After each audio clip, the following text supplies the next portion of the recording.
Thank you. Thank you. Thank you. Thank you. Thank you so much. Thank you. Thank you so much. Thank you. Thank you so much. Thank you. Thank you. Thank you so much. Thank you. Thank you. Thank you. Thank you so much. Thank you. Thank you very much. Thank you. Thank you. Thank you so much, everybody. Thank you. Thank you so much. Thank you, everybody. Thank you so much. Thank you. Thank you. Thank you.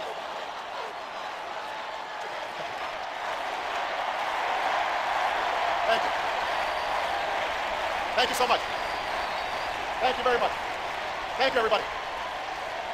To Chairman Dean and my great friend, Dick Durbin, and to all my fellow citizens of this great nation, with profound gratitude and great humility, I accept your nomination for presidency of the United States.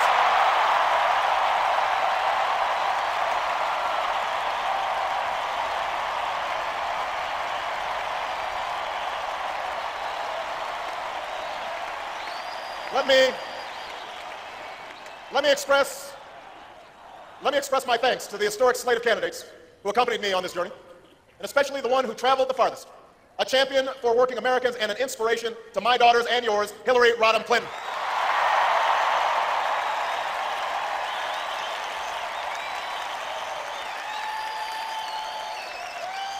To President Clinton, to President Bill Clinton, who made last night the case for change as only he can make it. To Ted Kennedy, who embodies the spirit of service. And to the next Vice President of the United States, Joe Biden, I thank you.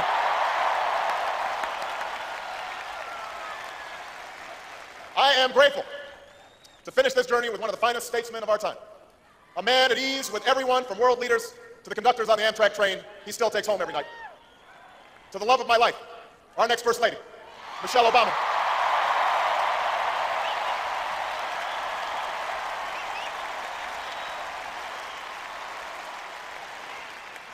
And to Malia and Sasha, I love you so much and I am so proud of you.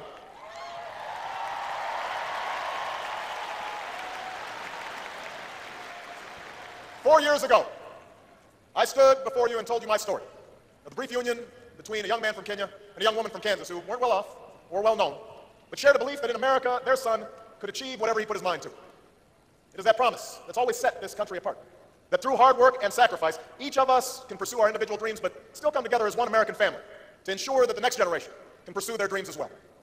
That's why I stand here tonight. Because for 232 years, at each moment when that promise was in jeopardy, ordinary men and women, students and soldiers, farmers and teachers, nurses and janitors, found the courage to keep it alive. We meet at one of those defining moments, a moment when our nation is at war, our economy is in turmoil, and the American promise has been threatened once more. Tonight, more Americans are out of work, and more are working harder for less. More of you have lost your homes, and even more are watching your home values plummet. More of you have cars you can't afford to drive, credit cards, bills you can't afford to pay, and tuition that's beyond your reach. Now, these challenges are not all of government's making, but the failure to respond is a direct result of a broken politics in Washington and the failed policies of George W. Bush.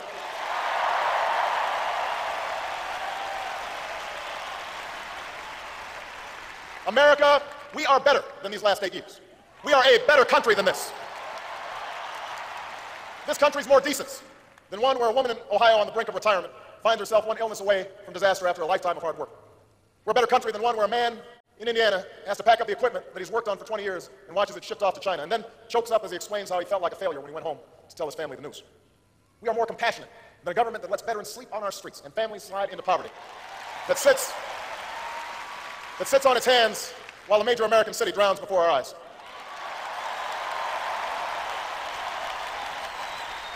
Tonight I say to the people of America, to Democrats and Republicans and independents across this great land, enough. This moment, this election is our chance to keep, in the 21st century, the American promise alive. Because next week in Minnesota, the same party that brought you 2 terms of George Bush and Dick Cheney will ask this country for a 3rd. And we are here because we love this country too much to let the next 4 years look just like the last 8. On November 4th, we must stand up and say, 8 is enough.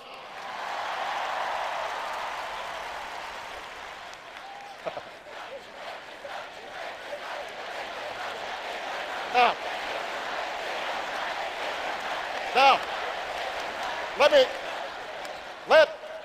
there be no doubt. The Republican nominee, John McCain, has worn the uniform of our country with bravery and distinction. And for that, we owe him our gratitude and our respect. And next week, we'll also hear about those occasions when he's broken with his party as evidence that he can deliver the change that we need. But the record's clear.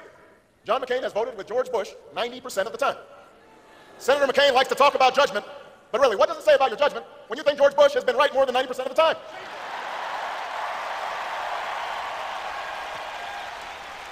I don't know about you, but I'm not ready to take a 10% chance on change.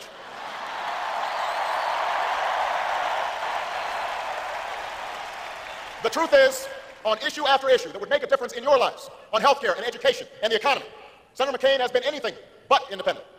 He said that our economy has made great progress under this president. He said that the fundamentals of the economy are strong.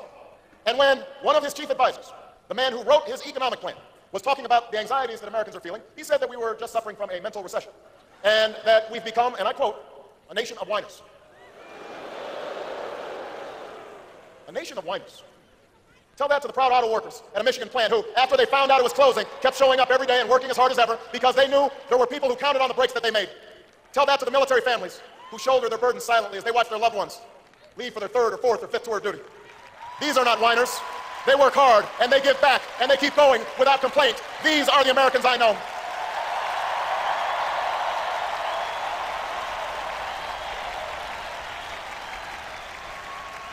Now, I don't believe that Senator McCain doesn't care what's going on in the lives of Americans. I just think he doesn't know.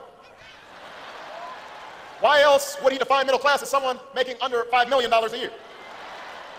How else could he propose hundreds of billions in tax breaks for big corporations and oil companies, but not one penny of tax relief to more than 100 million Americans? How else could he offer a health care plan that would actually tax people's benefits? Or an education plan that would do nothing to help families pay for college? Or a plan that would privatize Social Security and gamble your retirement?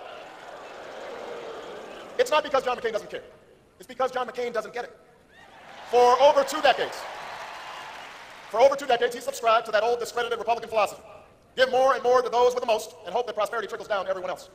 In Washington, they call this the ownership society. But what it really means is that you're on your own. Out of work? Tough luck. You're on your own. No health care? The market will fix it. You're on your own. Born into poverty? Pull yourself up by your own bootstraps. Even if you don't have boots, you are on your own. Well, it's time for them to own their failure. It's time for us to change America. And that's why I'm running for president of the United States.